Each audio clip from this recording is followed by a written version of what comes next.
Hello, America. It's like the President of the United States. Now we're trustworthy. Okay, here's what we're going to do. Welcome to the show, by the way, or the webcast, or the thing we're doing, as I like to call it. What we're doing here is I just want to talk to you a little bit about the 9/12 Project and explain how I see things falling together. I see things as this is, as I said just a minute ago at the end of the show, so eloquently I couldn't say it any better now, but I'll try. People say to me all the time, who's representing me? I don't have a special interest group. Well, I think that's what the 9/12 Project should become. Your special interest group. I don't ever want it to become something to where, big corporate dollars are behind it or anything else. I want this to be something that you do. So I think the next step that we need to take is, what is it that you think is important? What is it that you want from Washington? How do we fix it? I've asked you to meet with your families and to meet with your friends and to read the 5,000-Year Leap. Have you seen, Patty, the 5,000-Year Leap is... You're reading it? Oh, yeah. But I'm not going to get it done in the 30 days that you say to read it in 30 days. Good stuff, yeah, it is. And here's a 30-year-old book that has been on the bestseller list now since the 9/12 Project was kicked off. But I want you to read those principles. And then let's come up with 10 things that we think would change the course of America that are doable. Let's do a contract for America. And I'm telling you, if you unite with your friends and you get them to join the 9/12 Project, just go and be a part of the 9/12 Project. The next step, I think, is after we get the contract for America, or whatever it is we want to call it, as soon as we put that together, then I think we maybe meet in a couple of places in the country, do some membership drives, get people to be a part of the 9/12 Project, and then I think we go out and we interview candidates, people who want to serve or represent your voice in America. Let's find those people who are already there or who want to go, and will stand for the principles and values. So that's what we want to do tonight. We have lots of very specific suggestions coming in right away. From Kristen, a constitutional amendment requiring a balanced budget would do a lot to help this nation. Requiring a balanced budget. I think that's fantastic. All right. Good. We'll move on. Julie Clusty, dismantle the IRS and the Federal Reserve. We already have excise tax and tariffs. That's enough. And kick out the UN. Oh, I'd love to kick out the UN. Here's the thing. First of all, wouldn't it be great if we could just they can keep the building and everything. We'll just cut it out, and then just let it float away. The UN, I think, is clearly a nightmare organization that is only going to get more and more powerful. But the other part of it was, what was the first part? Not the UN, but close the IRS. Yeah, dismantle the IRS. Yeah. Here's the thing. This is one of those libertarian things that everybody's like, okay, you're not going to close the IRS.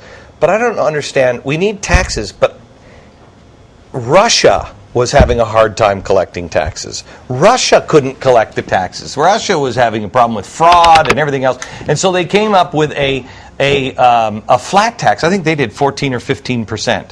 Money out the butt they were raising. And that's a lot. Have you seen the size of the Russian butts? That's a lot. It's something to see. I don't know why we can't do a flat tax or a fair tax. Flat tax is definitely being suggested by a lot of people, and a big one over and over again, term limits. There are people who say, well, we can give them term limits, we vote them out of office, but right. You're in favor of term limits.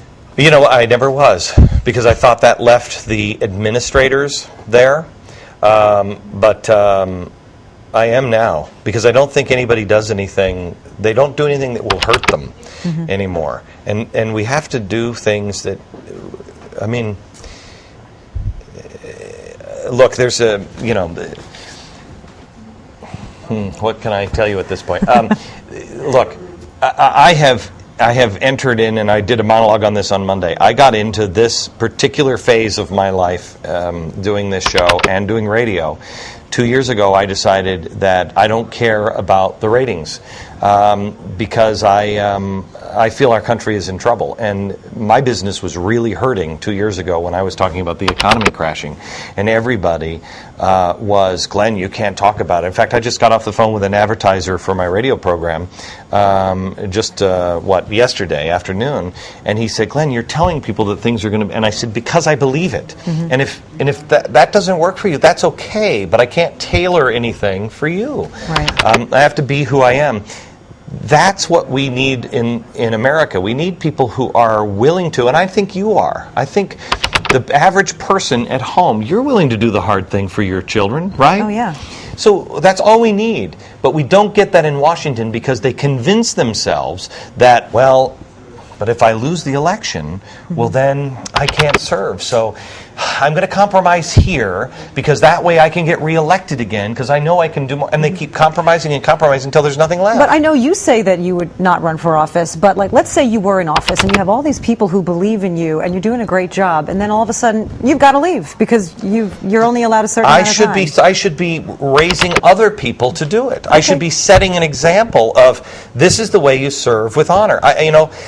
There's a book that I think everybody should read. It is called Winners Never Cheat. It's by John Huntsman. Mm-hmm. He is the Wharton School of Business is the Huntsman Wharton School of Business. The buildings are done by Huntsman. Mm-hmm. He's a guy who grew up in a house with cardboard walls, completely poor. He's worth billions of dollars now, and he's dying broke. He's giving every dollar of it away. And he's building hospitals and everything else. And